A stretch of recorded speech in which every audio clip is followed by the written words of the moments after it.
तो hello everyone, मैं अमित ठाकुर और आज की इस वीडियो में हम सीखेंगे ITR 4 की फाइलिंग कैसे की जाती है। ITR 4 का फॉर्म भर के देखेंगे।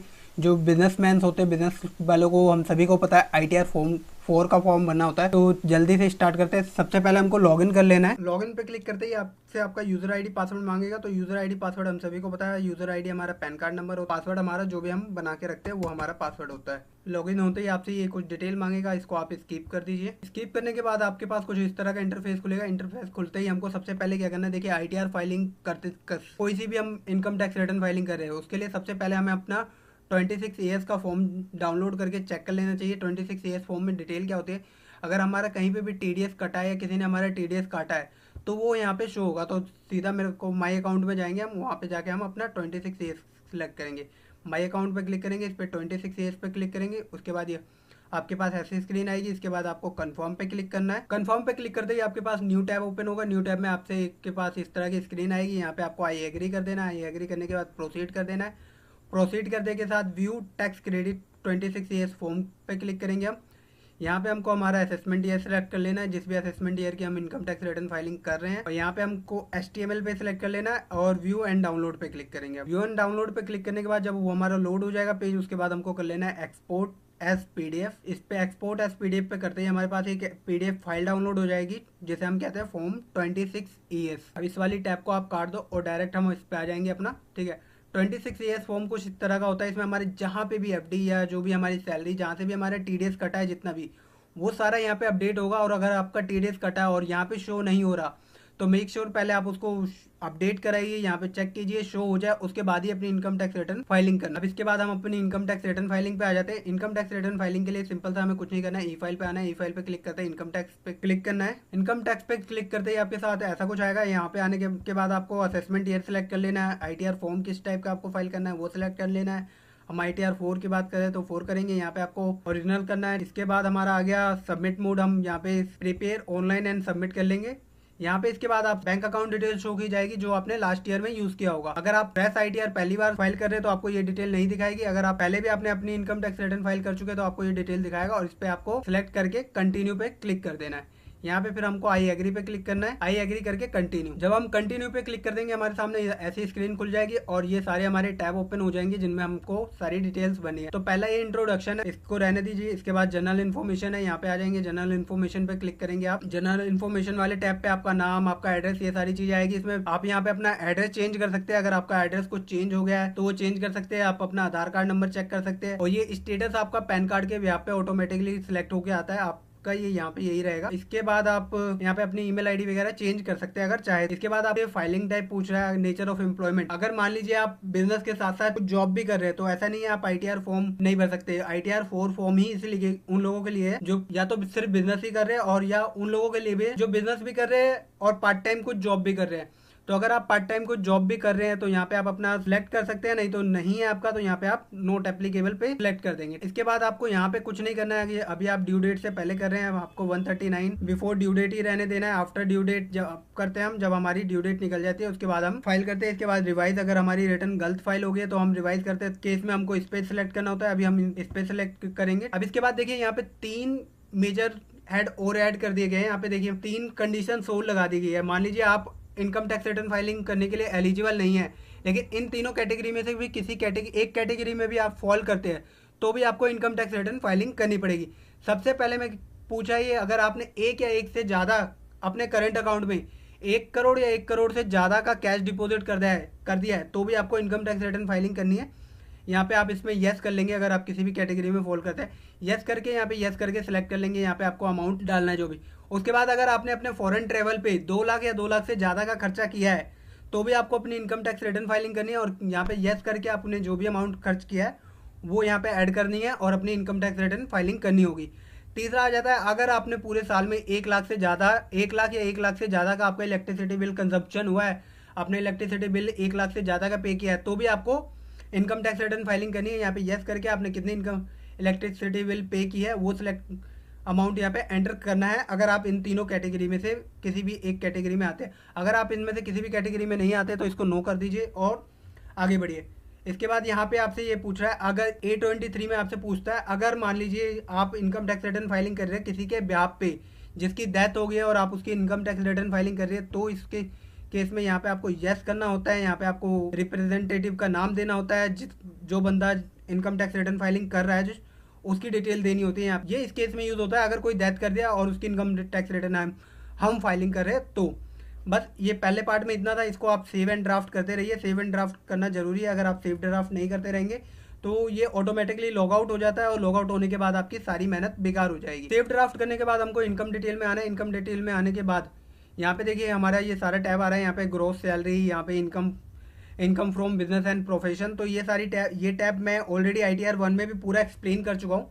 इसको मैं समझाऊंगा लेकिन डिटेल में एक्सप्लेन नहीं करूंगा। डिटेल में अगर आपको जानना है तो आई बटन पे आपको यहाँ पे लिंक मिल जाएगा, वो इस वीडियो को जाके आप देख लेना। इस फॉर्म को उसमें डिटेल में समझाया, इसमें भी समझाऊंगा लेकिन इसमें थोड़ा रफली समझाऊंगा क्योंकि वीडियो ज़्यादा लंबी नहीं बनानी है हमें भी। इसके बाद हम सीधा आएंगे बीपी पे। बीपी का मतलब हो गया बिजनेस एंड प्रोफेशन। क्यों, हम बिजनेसमैन है, हम अपनी यहाँ पे बिजनेस एंड प्रोफेशन की डिटेल दे रहे हैं तो यहाँ पे वो सिलेक्ट करना है। तो सबसे पहले यहाँ पे क्या करना है, अगर आप मैन्युफैक्चरर या ट्रेडर है, मैन्युफैक्चरर ट्रेडर या सप्लायर है तो यहाँ पे आपको 44AD में रिप्रेजेंटेटिव इनकम में आपको इनकम टैक्स रिटर्न फाइलिंग करनी है 44AD में। और यहाँ पे सबसे पहले आपको क्या करना है, अपने बिजनेस का नाम डालना है, जो भी आपके बिजनेस का नाम है, आपका बिजनेस कोड। यहाँ पे बिजनेस कोड सिलेक्ट करना जरूरी है, ठीक है। मैन्युफैक्चर है तो मैन्युफैक्चरिंग की कैटेगरी में सारे बिजनेस आ जाएंगे। कंस्ट्रक्शन करते हैं, कंस्ट्रक्शन में सारा आ जाएगा। होलसेल का काम है, होलसेल में सारा आ जाएगा। जो भी आपका काम है इसमें से आप सिलेक्ट कर लेंगे, जो भी आपकी एक भी कैटेगरी, जिस भी कैटेगरी में है। अगर मान लीजिए आपको आपकी कैटेगरी नहीं मिल रही तो हर एक कैटेगरी के एंड में दिया हुआ है एनी अदर का ऑप्शन, ठीक है। तो आप एनी अदर पे सिलेक्ट करके अपनी बिजनेस की डिटेल बदलेंगे। जैसे मान लीजिए हमको इस पूरे में कुछ नहीं मिला तो हम इस पे कर लेंगे अदर सर्विसेज और यहाँ पे हम डिस्क्रिप्शन फिल कर देंगे। डिस्क्रिप्शन फिल क्या है बिजनेस में जो भी हम करते हैं वहाँ पे आप डाल देंगे, ठीक है। ये चीज़ें करने के बाद इसके बाद हमसे पूछता है ये हमारी gross turnover and receipt. Gross turnover receipt का मतलब क्या है, यहाँ पे 2 वर्ड बनाए गए। पहले में आपसे पूछता है आपको जो भी ऑनलाइन ट्रांजेक्शन हुई है, मतलब ऑन बैंक आपको ट्रांजैक्शन रिसीव हुई है, जितना भी अमाउंट रिसीव हुआ है उसकी एंट्री यहाँ पे आपको देनी है। मान लीजिए मेरे को यहाँ पे 20 लाख का ग्रोस रिसिप्ट हुआ है ऑन बैंक और 10 लाख का मेरे को कैश में ट्रांजैक्शन हुआ। अब देखिए यहाँ तो हमने दे दिया हमको इतना इतना रिसिप्ट हुआ है, लेकिन अब यहाँ पे 6% हमको जितना भी अमाउंट ऑनलाइन ट्रांजेक्शन से रिसीव हुआ है ऑन हमारे बैंक में, तो उस पर हमको मिनिमम 6% अपना प्रॉफिट शो करना ही पड़ेगा। अगर आप इससे कम शो करना चाहते हैं तो फिर आप इस ITR को फाइल नहीं कर सकते। उसके लिए आपको अपनी ऑडिट करानी पड़ेगी। ऑडिट कराने के बाद फिर आप अपनी इनकम टैक्स रिटर्न फाइल करेंगे जो भी आप इससे कम का अपना प्रॉफिट शो करना चाहते हैं।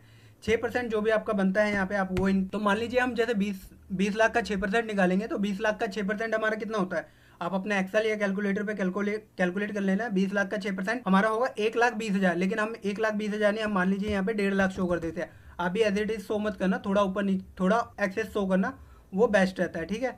तो हमने यहाँ पे अपना 1.5 लाख रुपए शो कर दिया। इसी तरह हमारी जो एनी अदर मूड है, हमारा 10 लाख का 8% हमारा 80,000 हुआ, तो 80,000 का हम 1 लाख रुपए यहाँ पे शो कर देंगे कि हमको 1 लाख रुपए यहाँ से इनकम हो। तो 2.5 लाख की इनकम तो हमारी यहाँ हो गई। अब मान लीजिए आप मैन्युफैक्चरर भी है, सर्विस मैन्युफैक्चरर भी है, उसके बाद आप प्रोफेशनल भी है, ठीक है। प्रोफेशनल में मान लीजिए आप कोई सॉफ्टवेयर डेवलपर है या डाटा प्रोवाइडर है, BPO सर्विस चला रहे हैं, इंटीरियर है, फिल्म आर्टिस्ट है, ये सारा काम भी आप करते हैं, या डेंटल वगैरह, या अकाउंटेंट है, CA है। अगर इनमें से भी कोई कैटेगरी आती है आपकी, या आपकी ऊपर वाली कैटेगरी नहीं नीचे वाली है, 44AD में हमारे सभी प्रोफेशनल आ जाते हैं। Software developing company, data storage engineer, technical consultant, interior decoration, ये सारी चीज़ें दी गई हैं। यहाँ पे आप चेक कर लेना, आप इनमें से किसी कैटेगरी में तो नहीं आते जो आप बिजनेस करते हैं। तो मान लीजिए यहाँ पे टैक्स कंसल्टेंसी हम करते हैं और हमारी कंपनी का नाम, फर्म का नाम SR ग्रुप है। और इसके बाद हम यहाँ पे डिस्क्रिप्शन दे देंगे। हम डिस्क्रिप्शन में आप क्या करते हैं वो बता दीजिए, यहाँ पे जो भी आप करते हैं। यहाँ पे ये हो गया। अब यहाँ पे आपसे पूछता है ग्रॉस रिसिप्ट। आपने 44ADA जो प्रोफेशनल में अगर आप आ रहे हैं तो यहाँ पे आपको ग्रॉस रिसिप्ट कितना हुआ। मान लीजिए यहाँ पे मेरे को 5 लाख का ग्रॉस रिसिप्ट हुआ है, तो यहाँ पे 5 लाख का ग्रॉस रिसिप्ट हुआ है, तो 44ADA में आपको मिनिमम 50% का अपना प्रॉफिट इनकम शो करना होता है। 5 लाख का 50% हो गया हमारा 2.5 लाख रुपए। तो 2.5 लाख रुपए ये हो गया हमारा। इस तरह से अगर आप इन दोनों कैटेगरी में से जो भी आपका आता है उसमें आप अपनी इनकम शो कर लेना। अब देखिए यहाँ पे टोटल हमारी जो इनकम हो गई 5 लाख रुपए हो गई, 2.5 लाख यहाँ की, 2.5 लाख यहाँ की। अब ये हमारे ना इनकम डिटेल में ऑटो पॉपुलेटेड हो गई होगी। यहाँ पे आ गया हमारा, ये एरर देता रहेगा कि आप सेव ड्राफ्ट करते रहो, तो सेव ड्राफ्ट आप करते रहना। यहाँ पे इनकम डिटेल में आ गया, इस वाले हेड में income from business and profession में हमारा 5 लाख रुपए का यहाँ पे आ गया एंट्री। ठीक है, अभी हम बीपी को ही पहले समझेंगे पूरा। 44AD और 44ADA तो हमने समझ लिया। अब इसके बाद हमको समझना है 44AE। 44AE में कौन लोग आते हैं, मान लीजिए कोई ट्रांसपोर्टर है या गुड्स मूविंग सर्विस प्रोवाइड करता है, तो वो यहाँ पे आएगा। जैसे मान लीजिए renting for land transport, packers and mover, और इनके पास इनके व्हीकल चलते हैं, तो यहाँ पे वो अपने सारी चीज डिटेल सेलेक्ट कर लेगा जो भी है, और उसके बिजनेस का नाम क्या है वो सिलेक्ट करेगा। बेसिकली 44AE ट्रांसपोर्टर्स के लिए आ जाता है। यहाँ पे डिस्क्रिप्शन डाल देगा, उसके बाद जितनी भी गाड़ी है उन गाड़ियों का रजिस्ट्रेशन नंबर, उसके वो खुद उसका ओनर है या लीज पे ले रखा है, हायर कर रखा है, ये सारी चीजें गाड़ियों की डिटेल्स बाय डिटेल सारी फिल कर देगा। फाइल करने के बाद यहाँ पे इसके बाद आ जाता है, अगर आप जीएसटी में रजिस्टर्ड है तो यहाँ पे आपको अपना जीएसटी नंबर डालना है। आप एक के पास एक जीएसटी नंबर है तो एक या एक से ज्यादा है तो आपको सेपरेटली एडेड करके यहाँ पे अपने सारे जीएसटी नंबर डालने हैं। और सभी जीएसटी में आपने कितनी टर्नओवर शो की है सेम असेसमेंट ईयर की जिसके आप इनकम टैक्स रिटर्न फाइल कर रहे हैं, वो एक्यूरेट डालिएगा यहाँ पे। अगर आप यहाँ पे मिसमैच डालेंगे तो आपको इनकम टैक्स डिपार्टमेंट से नोटिस आने के बहुत ज़्यादा चांसेस है, तो ये एकदम मैचिंग करके ही अपना यहाँ पे एंटर कीजिएगा। इसके बाद ये जीएसटी डिटेल बनने के बाद अब ये आ जाता है हमारे पास फाइनेंशियल पार्टिकुलर, जिसको हम एज अ बैलेंस शीट भी बोल सकते हैं। तो यहाँ पे इन सभी टैब में से ये सारे टैब कंपलसरी नहीं है, इनमें गवर्नमेंट ने कहा है कुछ टैब कंपलसरी है जिनकी डिटेल तो हमें चाहिए ही चाहिए, बाकी की अगर आप पे है तो भर दो, नहीं है तो मत रहे। जो कंपलसरी है E15, E19, E20, E22 ये सारे टैब हमारे कंपलसरी है। E15 में हमको सन्ड्री क्रेडिटर्स की डिटेल देनी है, हमारे जो भी सन्ड्री क्रेडिटर्स है। E19 में हमारी इन्वेंट्री, हमारे पास इन्वेंट्री कितना पड़ा है उसकी डिटेल देनी है। E20 में हमारे सन्ड्री डेबिटर्स कितने उसकी देनी है। और यहाँ पे बैंक बैलेंस विद बैंक, हमारे बैंक में कितना बैलेंस है। आप जब अपने पूरे असेसमेंट ईयर की बैंक स्टेटमेंट डाउनलोड करेंगे तो वहाँ पे आपको क्लोजिंग बैलेंस दिखा रहा होगा, जो भी आपका क्लोजिंग बैलेंस होगा वो यहाँ पे बैंक बैलेंस जरूर मेंशन करना, और मैच बैलेंस इशू यहाँ पे डालना, क्योंकि वो डाटा ऑलरेडी गवर्नमेंट के पास है। आप यहाँ पे कम ज्यादा करेंगे तो वो फिर गड़बड़ हो जाएगा। ये सारी चीजें बनने के बाद आप सेव एंड ड्राफ्ट कर देना, तो हमारा बीपी वाला टैब जो है हो गया। अब फिर से आ जाते हैं हम अपने इनकम डिटेल्स वाले टैब पे। इनकम डिटेल वाले टैब में मैंने आपको बताया जो भी आप बीपी वाले में अपनी इनकम डिक्लेयर करेंगे, जो भी इनकम शो करेंगे, यहाँ पे already income from business and profession के हेड में ऑटोमेटिकली एज इट इज वो शो हो जाएगा। इसके बाद अगर आपकी कोई सैलरी इनकम है तो यहाँ पे सैलरी इनकम एंटर कर दीजिए। अगर आप कोई पार्ट टाइम सैलरी भी कर रहे हैं या आपका बिजनेस पार्ट टाइम है और बाकी आप काम करते हैं तो यहाँ पे आपकी सैलरी काउंट हो जाएगी, और ये आपको 50,000 की ऑटोमेटिकली एंट्री दिखाएगा। तो ये स्टैंडर्ड डिडक्शन होती है सैलरी के ऊपर, ये आपको एज इट इज मिल जाएगी। उसके बाद आ जाती है, अब हमारे आ जाता है सेकंड हेड, आ जाता है हमारा इनकम फ्रॉम हाउस प्रॉपर्टी।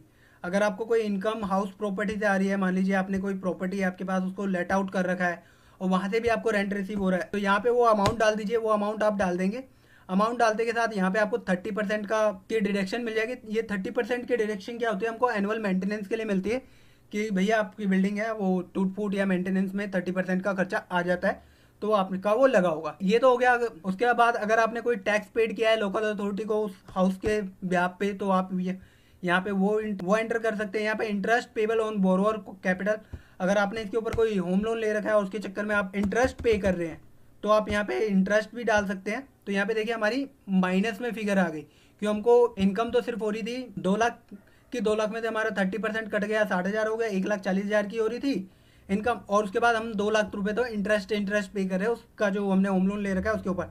तो ये 60,000 रुपए की हमारी माइनस में आ जाएगी।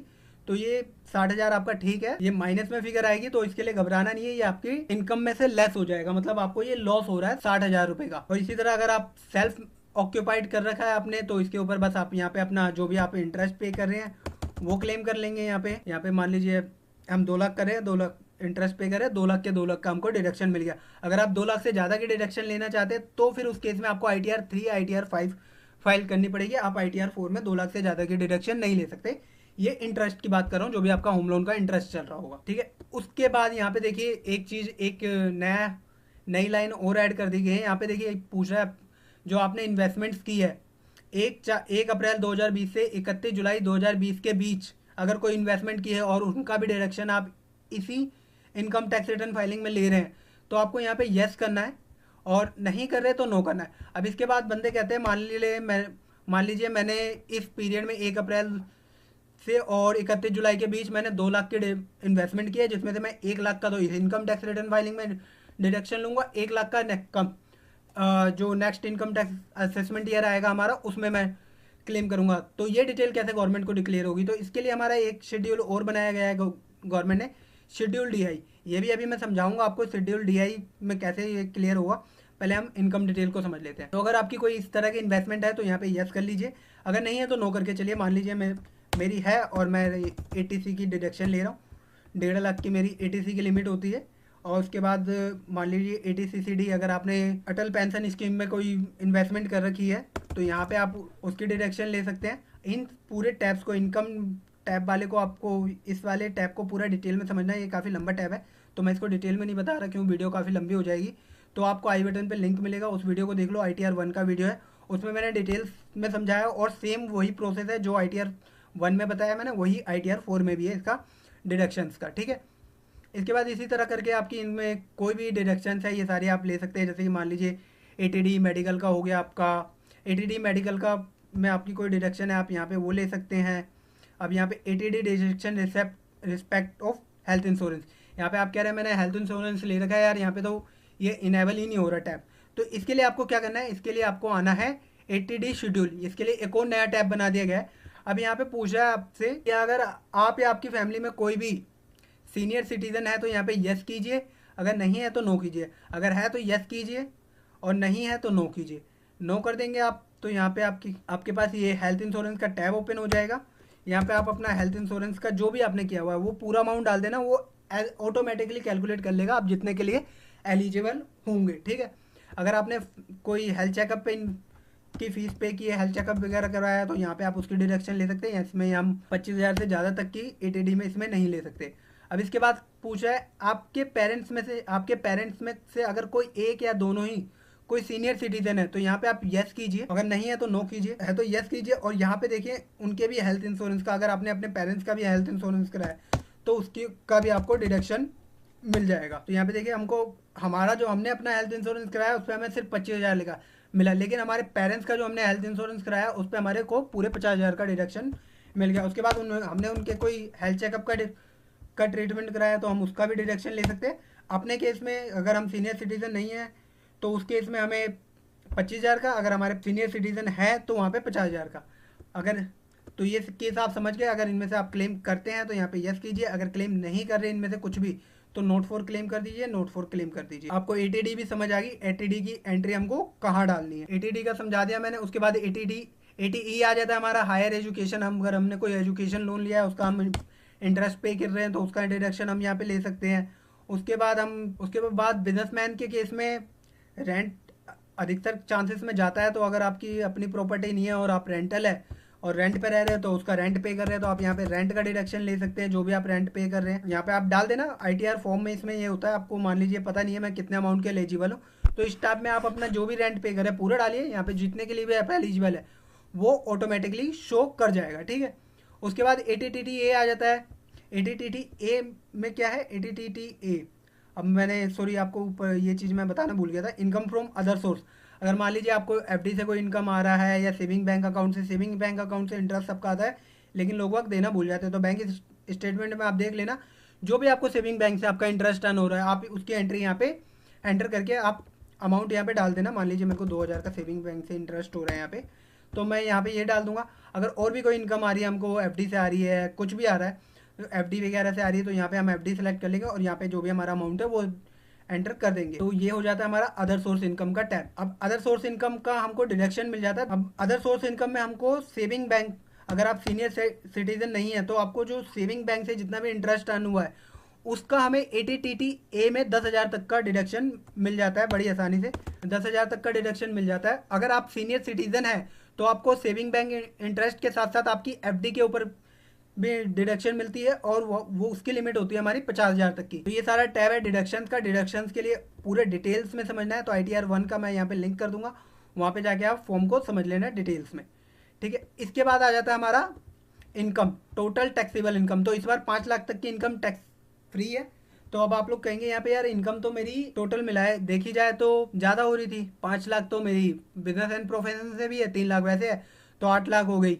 तो लेकिन यहाँ पे डिडक्शंस वगैरह काट कूट के जो मेरी टैक्सेबल इनकम बनी, टैक्स प्लानिंग करनी बहुत जरूरी है। टैक्स प्लानिंग कैसे करते हैं आपको आई बटन पे लिंक मिल जाएगा, आप वो वीडियो देख लेना टैक्स प्लानिंग कैसे की जाती है जिससे आपको टैक्स पे ना करना पड़ेगा।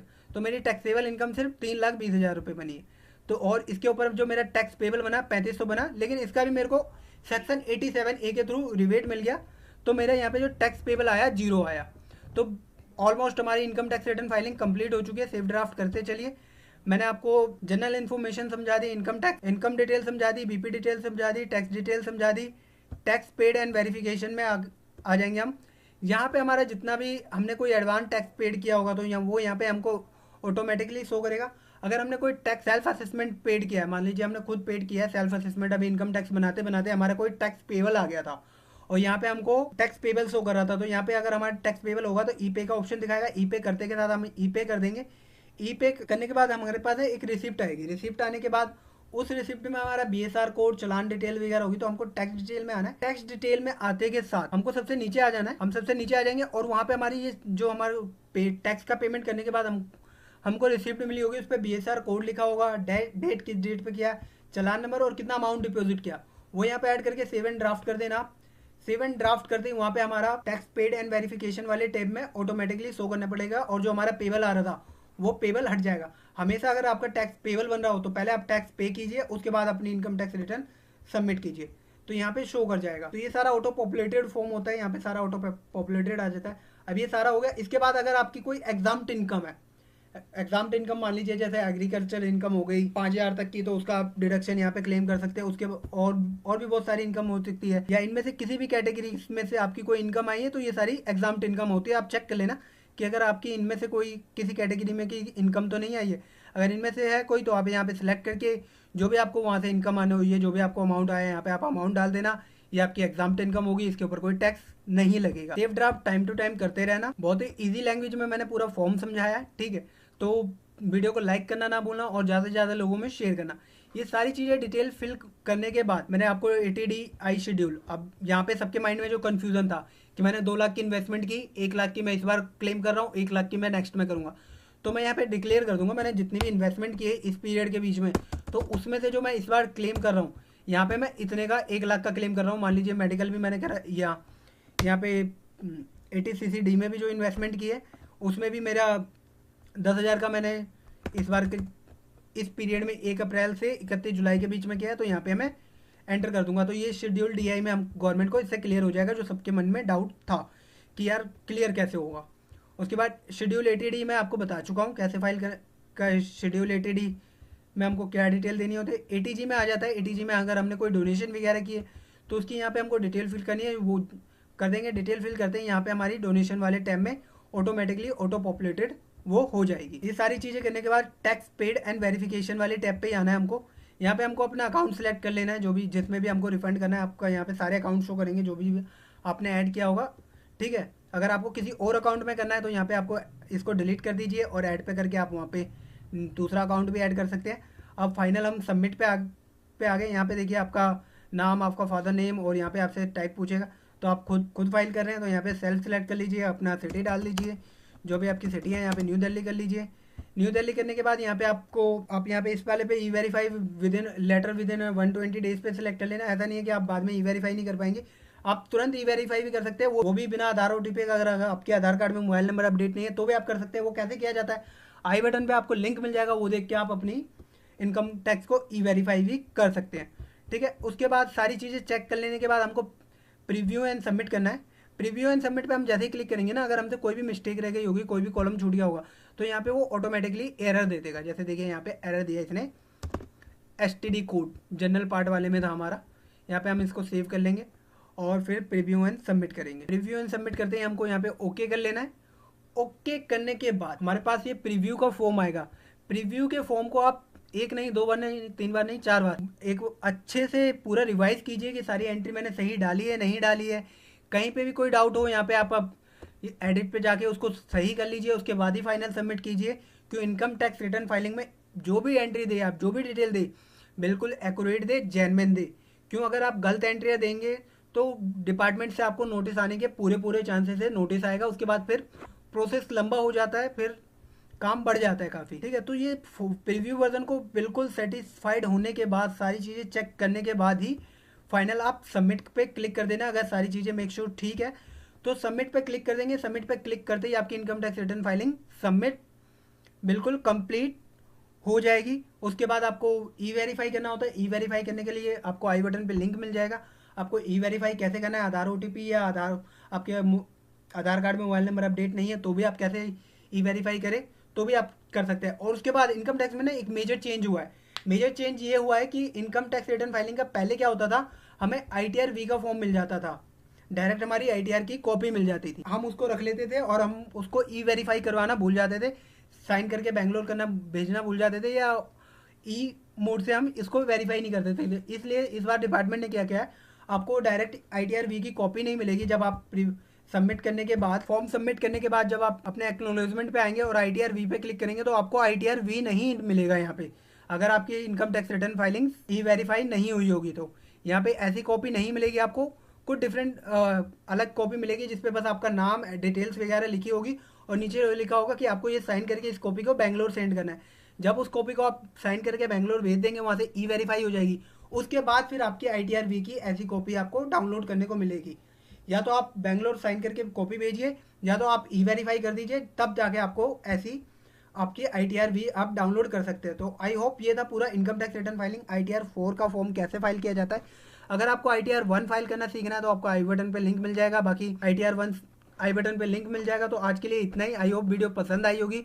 वीडियो पसंद आई हो तो लाइक करना ना भूलना और अपने साथ ही अपने जानकारों में ज़्यादा से ज़्यादा शेयर कीजिए, अगर ताकि वो भी अपनी इनकम टैक्स रिटर्न फाइलिंग खुद फाइल कर सके और अपनी इनकम टैक्स रिटर्न फाइलिंग करना सीखे।